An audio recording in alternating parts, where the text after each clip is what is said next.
Hello, welcome to Should I Buy This Game featuring the Isle of Cats. My name is Christine, and in this video I'll give you a brief description on how the game is played and then share a few things I may like or dislike about the game to help you decide if you want to add the Isle of Cats to your collection. Here we have the Isle of Cats, and the goal of the game is to fill your boat with cats and treasures to score the most points. You start the game by drafting a hand of 7 cards, but I'm just going to show you some of the cards you may come across.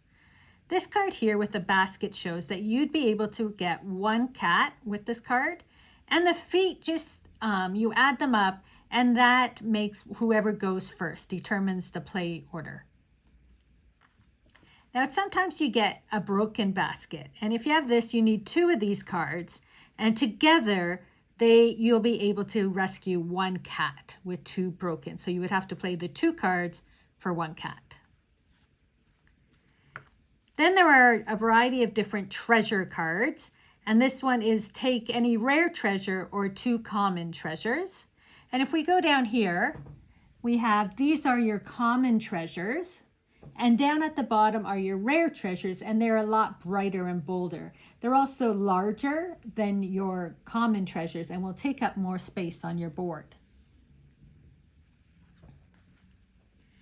Now there are a variety of lesson cards, and this one here says a public lesson card versus these ones over here were the lesson cards that only I was able to score.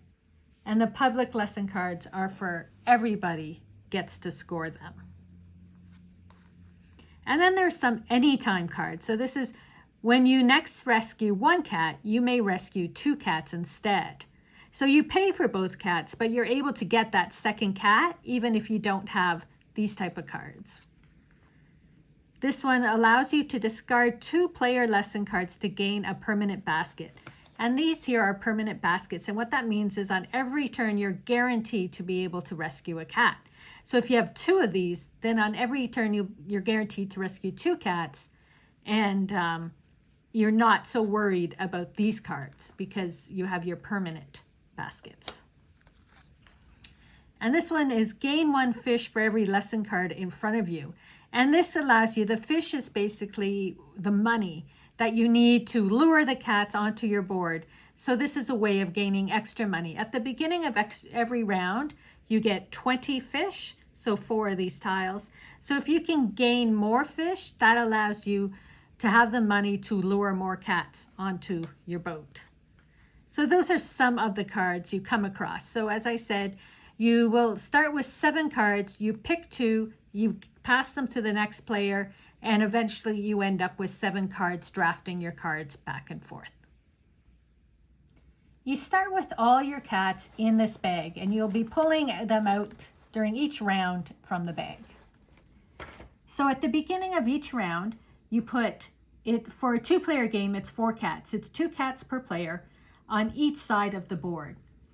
When you're playing, the cats on this side, you need 3 fish to rescue them. And the cats on this side, you need 5 fish to rescue them. This is your player order. It's dependent on how many feet each person had that I showed you on the cards. And this is the round order here. Here we have your common goods. They're based on, again, player count. So in a 2-player game, we put 5 out of each size. And once they're gone, they're gone. Here we have the Oshax cats. And they're based on these cards. If you get one of these cards, I didn't mention on when you're picking cards, this amount here is how much you actually have to pay for the cards you decide to keep. So in this card, you would have to pay 5 fish, and then you can play it and get one of the cats. And that's how you add those cats to your board. And the other thing is if you're adding the cat, say we add this cat, and I want to add it, can I add it here? I would make that cat part of my red family, and you take a little red cat and place it on so you know what color. So you could, if I added it down here and wanted it part of my purple family, then I would take a purple cat and put it on. So they get to change with the color that you want them to be. So that's the benefit of those. And then back down at the bottom, we have our rare treasures. And as I showed you, you get those by using cards as well. Now on each of the player board, it tells you exactly what I just went through. So you add 2 cats per player to each of the fields. The first thing you do is get fishing. So at the beginning of each round, you get 20 fish. You explore, so in each round you get 7 cards. You read out the lessons, so that's if you had the public lesson, like this card here, you would read it out. Then you go to rescuing cats, and then you do the rare finds, which are the Oshaks and rare treasure cards.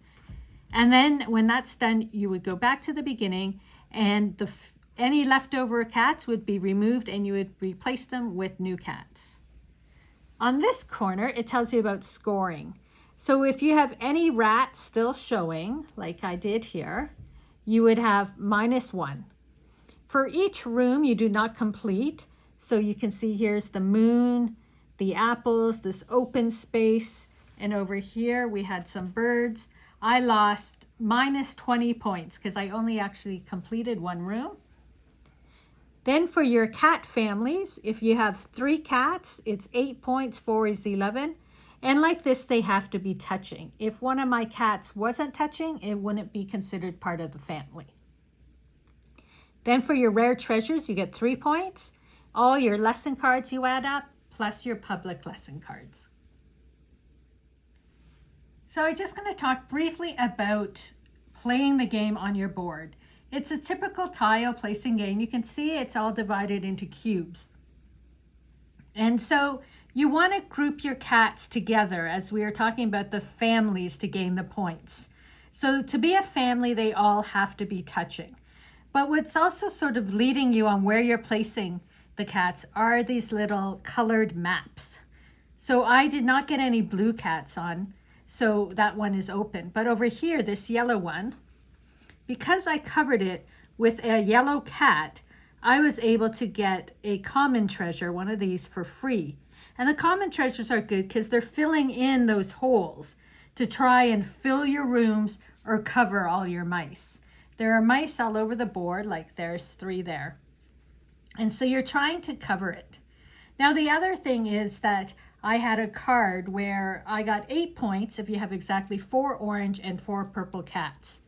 And so that was another one of my goals. I was already had the 4 purple here, and I had 3 at the point, so I knew I wanted 1 more orange cat. So some of your lesson cards will also dictate the cats you're choosing. Each of the boards are the same, but the maps are in different places, so people are placing their cats at different parts of the board. And once you place 1 cat down, you can place your first cat anywhere you want. From there, everything has to continually touch something else that's on the board. But otherwise, it's a pretty basic placing your cats, like if you've played any tile placement games. It follows the same rules. It has to be within the zones. They can't overlap, and they have to be touching another tile on the board. Overall, we really enjoy Isle of Cats. This was one of the first games we got when we just started getting board games. And a year later, or well, not quite a year, but we still really enjoyed this game after playing hundreds of other games as well. So it's a really great game for new players as well as experienced players. And so typically, another thing is, typically you do have enough fish, because I find with some games, the money or currency of it runs low, but because you get 20 fish at the beginning of each round, typically you do have enough. However, if there are times when you are running low, they have many cards where you can gain fish. For this one, it's for common treasure on your boat. So I had 8 of the common treasure. So by playing this card, I would gain 8 more fish. But I ended the game with 15 fish. So for me in this game, I had enough fish to do what I needed to do, which is great. The game plays over 5 rounds, and for a 2-player game, it took us less than an hour. But if it plays up to 4 players, so depending on how many players you have, obviously will depend on the length of the game. And there is a solo mode to the game, but I haven't had the opportunity to play it yet. And now a few little negatives about the game would be, the first one is your cards. You're dependent on the cards you are drafting. So there was a round where Mark wasn't able to get any more of the basket cards, and he was dependent on his permanent baskets. Luckily, he had 2. So he was able to rescue 2 cats that round. But if you don't have these cards like this, then you're not able to rescue cats. The next thing is that you do end up with a lot of little holes on your board, and those can be filled by the common treasures. But you can only get so many common treasures. You get 1 if you're covering the map with the cat of that color, or there are cards where you can take 2 small treasures or pay 1 and take 2 of the larger treasures. But once the common treasures are gone, they are gone. So at the end, I still have these holes. Now there is an expansion called Kittens and Beasts, and with the kittens, they are smaller, more similar to the size of the little common treasures. And the other benefit of the kittens is you can take 2 kittens instead of 1 cat.